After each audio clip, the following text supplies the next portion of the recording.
¿Se puede ser entonces liberal, conservador y patriota al mismo tiempo? Nos van a matar los libertarios, pero quiero escucharte a ti. Bueno, si uno quiere tener posibilidades políticas, yo entiendo que esa es la forma más adecuada, ¿sí? Es decir, los purismos antipragmáticos no han funcionado para las derechas, de la misma forma que tampoco han funcionado para las izquierdas. ¿Vos te pensás que lo que nosotros llamamos izquierda es un monobloque? Lo que nosotros llamamos izquierda es el cruce de un montón de posiciones que van mucho más allá de lo que nosotros podemos incluso imaginar. Ahí se revuelven y se acuestan entre troscos, anarquistas, socialistas, socialdemócratas, marxistas tradicionales, neomarxistas, postmarxistas, populistas. Ahí se recuestan y se revuelven entre todos. Y bueno, y esto es así, pero todos al final del día son parte de un mismo bloque que se puede llamar, no sé, los partidos de izquierdas. Ahora, la derecha lo que necesita es algo así, a mi juicio.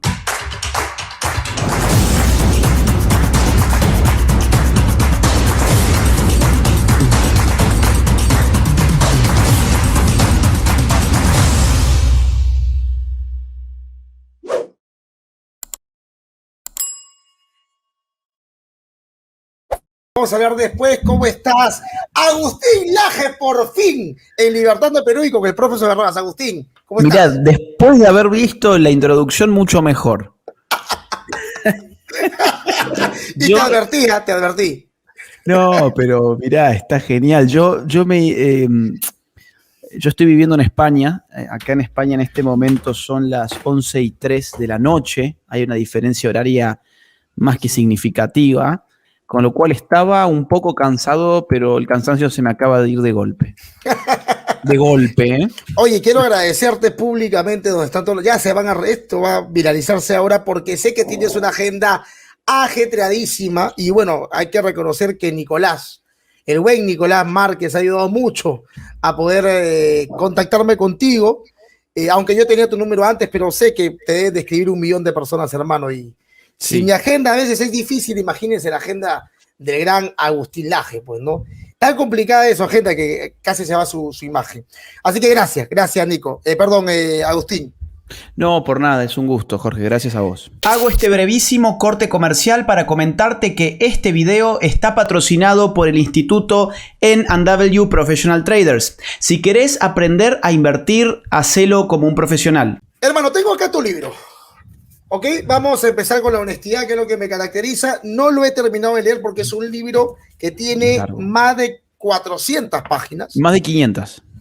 En esta, sí tiene, bueno, con todo y la bibliografía. Claro, ¿no? exacto. Con todo y la bibliografía. En contenido está bien. Entonces, el libro empieza muy bien. Te das una explicación de lo que es cultura increíble. Una etimología de la palabra cultura y una semántica increíble. Pero en resumen, ¿qué es para los que nos escuchan la batalla cultural? A ver, ¿qué es la cultura? Es una de las palabras más difíciles de las ciencias sociales y de las humanidades también. Hay muchísimas definiciones de cultura. Hay gente que quiere que uno diga cultura, 2 puntos, es esto. Bueno, quien diga eso les va a estar mintiendo, porque cualquiera que conozca un poquito de ciencias sociales va a darse cuenta que la palabra cultura es un gran problema para las ciencias sociales. Con lo cual, lo que yo trato de hacer en ese capítulo es rastrear 3 grandes acepciones, como vos decías, de la palabra cultura, y encuentro que hay 3 grandes grupos de definiciones posibles. No definiciones porque hay cientos, ¿sí? Estoy diciendo grupos de definiciones posibles, hay 3 grandes grupos. Un sentido ilustrado de cultura, que remite a la cultura como el esfuerzo por cultivar el espíritu humano, por cultivar las capacidades del hombre, por cultivar la inteligencia, por cultivar el gusto, por cultivar la voluntad. Eso es lo que los ilustrados entendían por cultura, como por ejemplo Kant. Y eso seguimos hoy en nuestro lenguaje cotidiano, manteniéndolo así cuando decimos, por ejemplo, no sé, Pedrito es muy inculto y Juancito es muy culto, ¿sí? Estamos hablando en esos mismos términos. La cultura es algo que se tiene o que no se tiene. Muy distinta a esta acepción es la acepción antropológica de cultura. La antropología en el siglo XIX va a empezar a llamar cultura a todos los rasgos y elementos de una sociedad determinada que no son derivables biológicamente. O sea, ¿qué es la cultura? Todo lo que empapa mi vida que no ha sido recibido a través de mis genes. Bien, mis costumbres, mi lenguaje, mi organización política, mi arquitectura, mis valores, mis creencias, mis tradiciones, mis ritos, mis mitos, mis sistemas de parentesco. Todo eso la antropología lo va a llamar cultura. Hoy también nosotros utilizamos esa acepción de cultura sin darnos cuenta cuando decimos, por ejemplo, esto o aquello es una construcción cultural. Pensá, por ejemplo, en la ideología de género. La ideología de género, ¿qué hace? Anula el campo natural de la sexualidad y monopoliza la sexualidad a través de un discurso cultural. Entonces, ¿qué es la sexualidad para la ideología de género? Es una construcción cultural. Bien. Y en tercer lugar, y ya cierro, es la cultura. Hay una tercera acepción que es la acepción estética, que refiere a aquellos productos de la creatividad humana que caracterizan un campo social como tal, que es el que llamamos cultura, dentro del cual encontramos música, pinturas, libros, poesía, esculturas, monumentos, etcétera, etcétera, etcétera. Esto también lo utilizamos hoy, por ejemplo, si yo estuviese en Perú y les dijera, quiero ir a un paseo cultural, es muy probable que ustedes me lleven a un museo, por ejemplo, y no a un centro comercial. Aunque el centro comercial sí que es cultural desde el punto de vista antropológico. Bien. Entonces, hay tres grandes acepciones de cultura. Eso es lo que yo encuentro en el primer capítulo. Por lo menos hay tres grandes. Y todas están, sin embargo, y esto es lo más difícil de entender, pero vamos a tratar de que sea fácil. Todas están determinadas por una misma ontología dual. ¿Qué es una ontología dual? Bueno, es una forma de ser que está tensionada por dos grandes polos. Uno es el polo de la creación y el otro es el polo de la determinación. La cultura es creación humana, pero al mismo tiempo la cultura estructura nuestras vidas. No hay ningún hombre al margen de productos culturales. Y si esto es así, significa, y acá voy al punto, que la cultura es un campo del poder. Porque en la medida en que yo pueda controlar la cultura y en la medida en que la cultura estructura la vida de los demás, yo voy a estar estructurando la vida de los demás. Ahí aparece la batalla cultural. Ok, y los gramscianos, que en su enorme mayoría, si no son todos, corrígeme, o en su enorme mayoría son progresistas.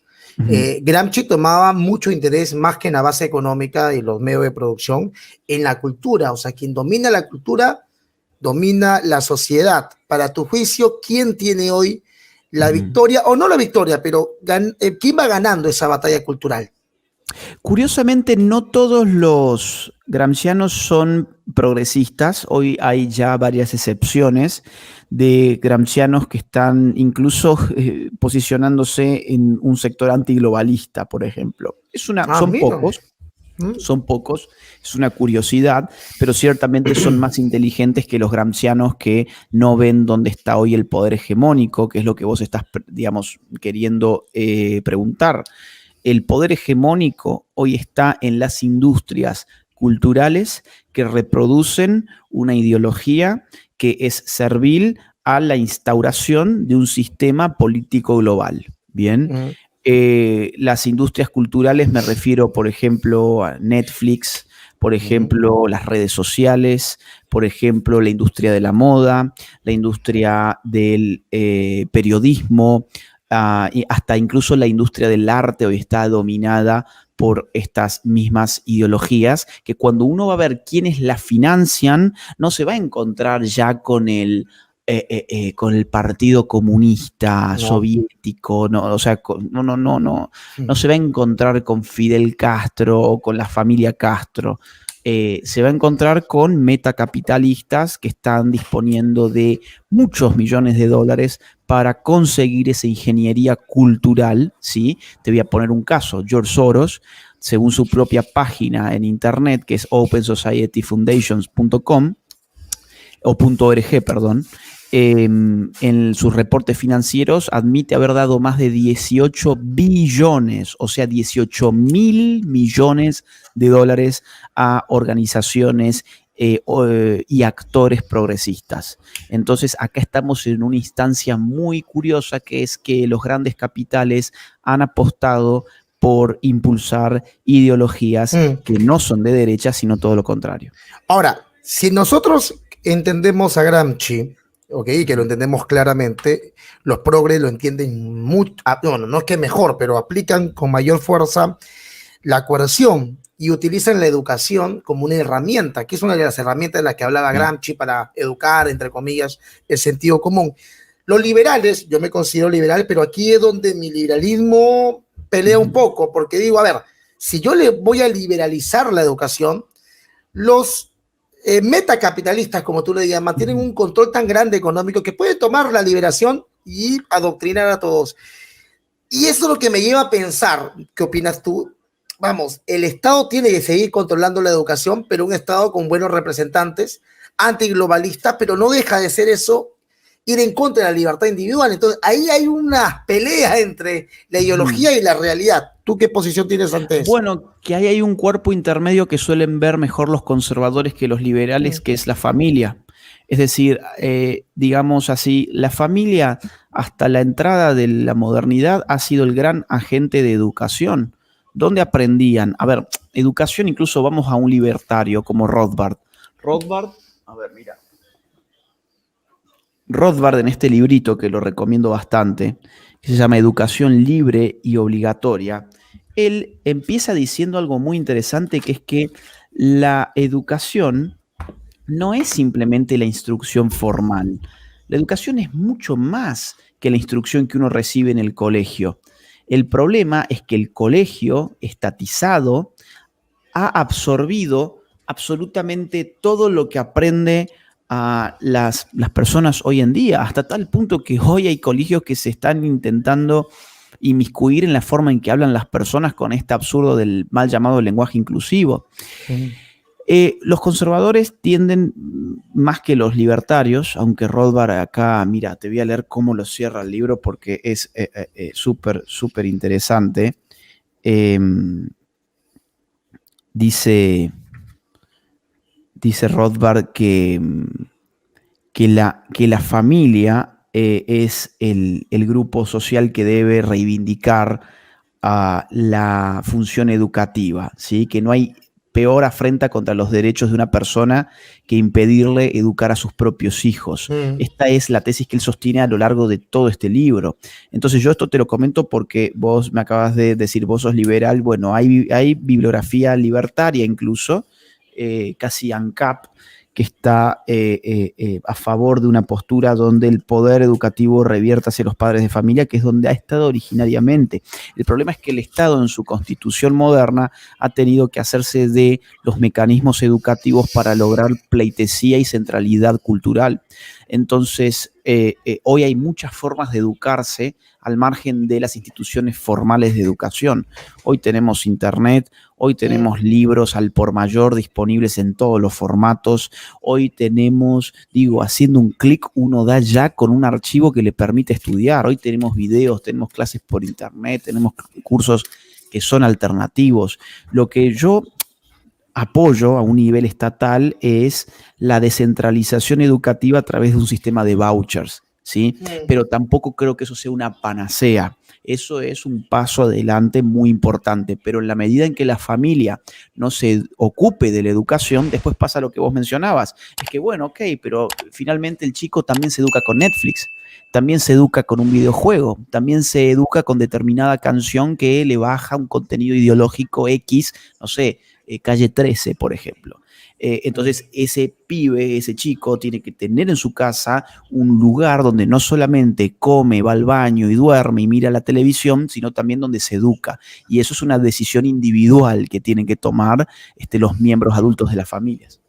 Perfecto. Ahora, muy buena acotación, porque siempre es algo que los liberales, bueno, yo fui libertario, ahora soy liberal, el libertarianismo no es algo que ya le encuentre mucha lógica. No sé cómo. Yo recuerdo mucho tu debate con una persona que no voy a mencionar su nombre, y tú dijiste: quítame el título de libertario, no me importa. Y es algo que los libertarios aquí hemos luchado, me lo quitaron, y yo estoy contento así como soy. Ahora, hay un detalle que tú has mencionado y que lo hablé con la gran médico Chira Blandolino, que también la entrevistamos, y también dio un curso a la Academia Pedro Beltrán. Ella habló de los metacapitalistas. Agustín, si abrimos el mercado, como los liberales lo proponemos, y le damos libertad de poder invertir a esos grandes metacapitalistas que vienen con sus ideologías, implantan y todo, no es dispararnos a los pies directamente los que tenemos algo de conservadores, porque yo me considero conservador en algunas cosas como el tema del aborto, el tema del matrimonio homosexual, entre otras cosas. No dispararnos a los pies directamente. Mira, esa es una pregunta dificilísima. Es probablemente de las preguntas más difíciles que hay. El problema es que estos metacapitalistas no quieren mercados abiertos. Es decir, empecemos por ahí. No es cierto que estos metacapitalistas apuesten a estados liberales de cuño clásico. Estos metacapitalistas, por empezar, han tenido como gran referente del foro de Davos a Xi Jinping, ¿bien? Dictador chino. Estos metacapitalistas son los que piden salario básico universal. Estos metacapitalistas son los que expanden toda una agenda ambientalista radical que termina en regulaciones medioambientales que destrozan a pequeñas y medianas empresas que no pueden competir precisamente por ese tipo de regulaciones que son apoyadas por los metacapitalistas. Estos metacapitalistas son también los que impulsan el feminismo, que termina generando leyes ridículas, como por ejemplo cuotas de género incluso en las empresas privadas, que les impide incluso a empresas privadas nacer. Te pongo un ejemplo. En Argentina, para constituir una sociedad, tiene que haber en la dirección de esa sociedad mitad hombres y mitad mujeres. O sea, supongamos que vos sos argentino y entre vos y yo, que somos amigos, queremos crear una empresa, una sociedad empresarial. Bueno, no vamos a poder. ¿Por qué? Porque vos tenés pene y yo tengo pene. ¿Sí? Entonces, ¿qué vamos a necesitar? Bueno, tener a dos mujeres. Vamos a tener que ya no partir nuestras ganancias entre nosotros dos. Vamos a tener que buscar a dos mujeres más y partirla entre cuatro porque a alguien se le ocurrió que había que poner esas barreras de ingreso al sistema. Entonces, estos metacapitalistas van levantando barreras ideológicas de ingreso a la competencia libre. Por eso los llamamos metacapitalistas, pues están más allá del sistema capitalista, tienen un dominio económico tal que les permite dominar a los estados como si fuesen retoños de ellos mismos y les permiten entonces jugar con distintas barreras que los van posicionando a ellos en un plano político, ideológico y también económico.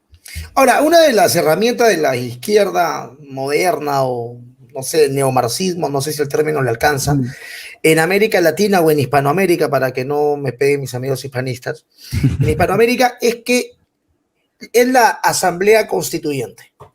O sea, Chile está yendo a la ruina con esa paporreta que están escribiendo. Perú tenemos un presidente un poco más que un analfabeto, pero un analfabeto no que cae bien, que es un hombre que no tuvo la oportunidad, sino que es un animal por donde lo veas, Pedro Castillo. Y está promoviendo la Asamblea Constituyente. Y otro detalle que yo estoy viendo con lo que pasó en Colombia también, con Petro, es, no sé si me estoy equivocando, Agustín, pero los colegios electorales, los jurados nacionales electorales no están tomados o secuestrados, no son mafias en Hispanoamérica, ya no importa quién vota, sino quién cuenta los votos. ¿Eso se está dando hoy? ¿Tú qué opinas? Sí, sin lugar a dudas. A ver, hay una indiferencia real por la política, que la gente ha terminado tomándose la política como si fuese un área del periodismo de chimentos. Vos fíjate que constantemente hablamos de política en esos términos, casi como si fuese una cuestión de farándula frívola que no interesa a nadie más que porque hay algún escándalo del momento. Y así es como se lo vive. Entonces, en ese contexto, la gente ni siquiera se pone a pensar si su voto es contabilizado o no y cómo se contabilizan sus votos. Quienes dominan los sistemas electorales son quienes dominan a la postre los resultados electorales. Y acá se viene una cuestión mucho más perversa todavía, que es la digitalización del sistema electoral. Porque eso finalmente va a tener ligazón con expertos. ¿Expertos en qué? En algoritmos y en sistemas informáticos. Yo hoy puedo comprender, como no informático que soy, la forma en que se organiza el recuento de votos, la forma en que los fiscales pujan de un partido y de otro por garantizar la limpieza de la elección en tanto y en cuanto cada uno está incentivado a contabilizar bien los votos y evitar que el otro les contabilice mal sus votos. Entonces hay un sistema de pesos y contrapesos, ¿sí? Que disminuye la posibilidad del fraude cuando se hace bien la fiscalización. Eso lo puede entender cualquiera. Ahora, anda a entender un sistema informático que te diseñó una empresa para tu país, ¿sí? Y digamos que ser el responsable del conteo de votos cuando nadie va a entender cómo está armado ese sistema informático es lo más antidemocrático que pueda haber, porque se abre a la compra de, digamos, a mecanismos que terminan falsificando elecciones. Entonces, tu pregunta, digo, tiene ese otro escalón, que es, sí, claro, dominar el poder electoral hoy y siempre ha sido un beneficio, pero quien domina ahora la forma en que se contrata y que se manejan a las empresas que están empezando a brindar esos servicios es todavía un asunto de mucha mayor relevancia. Okay, aquí en Perú, quien te habla, bueno, estamos creando un partido político que se llama Tu Independencia, un partido liberal clásico, pero que recoge mucho de lo que tú, de repente tú no sabes de nuestra existencia, pero nosotros sí sabemos de tu existencia. Eres un referente definitivamente para muchas personas. ¿Qué edad tienes, Agustín? Yo tengo 33. Bueno, tienes mi edad, tenemos la misma edad, yo me doy más viejo. 89. Del 89, somos millennials, ¿no? Así es. Somos la generación que nos han tratado fuerte y no somos cristalitos. Yo vi Dragon Ball también, por cierto. Oh, acá está atrás, claro que sí. Un fanático de Dragon Ball, de Dragon Ball Z, sobre todo. El GT fue un desastre, ¿no? No, un desastre, total. Nunca quise terminar de verlo. Perfecto, entonces yo he recogido, sin tu autorización, espero que no estés incómodo, muchas de las ideas que tú defiendes y las hemos aplicado en el Partido de Tu Independencia.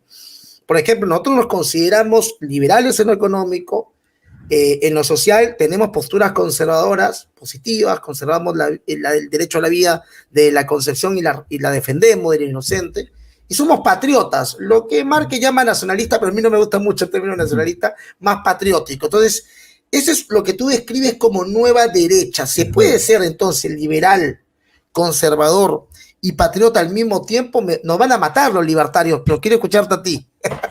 Bueno, si uno quiere tener posibilidades políticas, yo entiendo que esa es la forma más adecuada, ¿sí? Es decir, los purismos antipragmáticos no han funcionado para las derechas, de la misma forma que tampoco han funcionado para las izquierdas. ¿Vos te pensás que lo que nosotros llamamos izquierda es un monobloque? Lo que nosotros llamamos izquierda es el cruce de un montón de posiciones que van mucho más allá de lo que nosotros podemos incluso imaginar. Ahí se revuelven y se acuestan entre trotskos, anarquistas, socialistas, socialdemócratas, marxistas tradicionales, neomarxistas, postmarxistas, populistas. Ahí se recuestan y se revuelven entre todos. Y bueno, y esto es así, pero todos al final del día son parte de un mismo bloque que se puede llamar, no sé, los partidos de izquierdas. Ahora, la derecha lo que necesita es algo así, a mi juicio. Es decir, saber que un libertario con un purismo libertario per se no va a llegar nunca al poder. Y eso es una cosa que a mí se me ocurre, bueno, es que nunca ha llegado.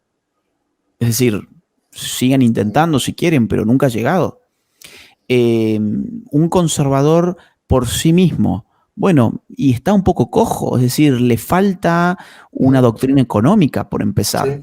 Sí. Un patriota, bueno, un patriota cuando no tiene lo demás, parece que simplemente está luchando contra un orden global y se olvida del quehacer nacional.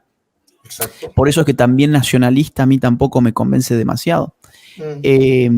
Entonces, yo no digo que todos tenemos que ser esas tres cosas al mismo tiempo, sino en todo caso entender qué ventaja le da cada una a una estructura mayor que podemos llamarle nueva derecha.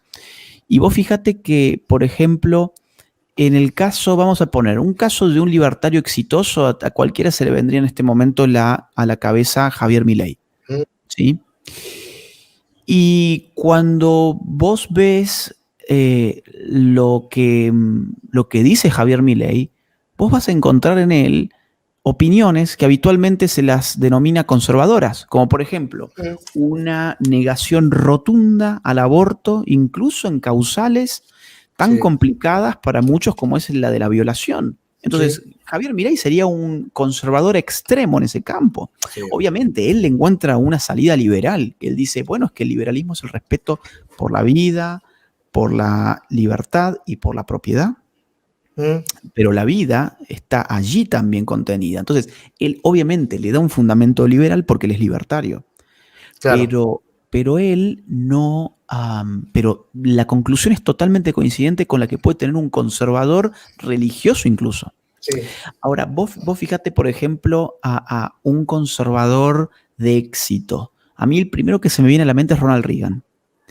Bueno, ese conservador de éxito que es Ronald Reagan tuvo una doctrina que fue de las más librecambistas de los Estados Unidos. Es decir, se lo reconoce a Ronald Reagan, aparte por su admiración hacia filósofos sociales como Hayek, ¿sí? Con lo cual, Ronald Reagan es un ejemplo de lo que yo te estoy diciendo también. Y te voy a tirar otro ejemplo. Un político patriota. A mí el que en este momento se me viene a la cabeza, totalmente actual, es Santiago Abascal. Y Santiago Abascal tiene en Vox un contenido liberal en el sentido clásico de la palabra. Es decir, están buscando constantemente reducir la burocracia estatal, reducir impuestos, ¿sí? Defender las libertades individuales, por ejemplo, de educar a los propios hijos, pero al mismo tiempo tienen una agenda que también se podría denominar conservadora, en contra de la ideología de género, en contra del feminismo, en contra del aborto. Y por otra parte son... patriotas en el sentido discursivo de lo que para ellos representa la recuperación de España. Entonces, ahora buscar ejemplos de versiones puras del conservadurismo, totalmente puras, yo no podría encontrar ejemplos similares. De libertarios totalmente puros tampoco podría, y de patriotas totalmente puros actuales se me haría muy difícil también. Mi trabajo no se financia ni con el dinero de los políticos ni con el dinero de los impuestos de los ciudadanos a través de subsidios estatales. Al contrario, este video, este canal y todo el trabajo de batalla cultural que estoy dando desde hace años se financia íntegramente gracias a los aportes económicos libres y voluntarios de las personas que valoran lo que hago. De modo que si querés colaborar económicamente conmigo, te invito a que te suscribas en mi Patreon. El link queda en la caja de descripción de este video. O bien que te unas a mi canal de YouTube en el botón que encontrarás que dice unirse. Si no podés colaborar económicamente, no te preocupes. Hay muchas otras formas de colaborar. Por ejemplo, difundiendo este video en tus redes sociales, en tus grupos de WhatsApp y en todas las plataformas que consideres oportunas. Muchas gracias desde ya.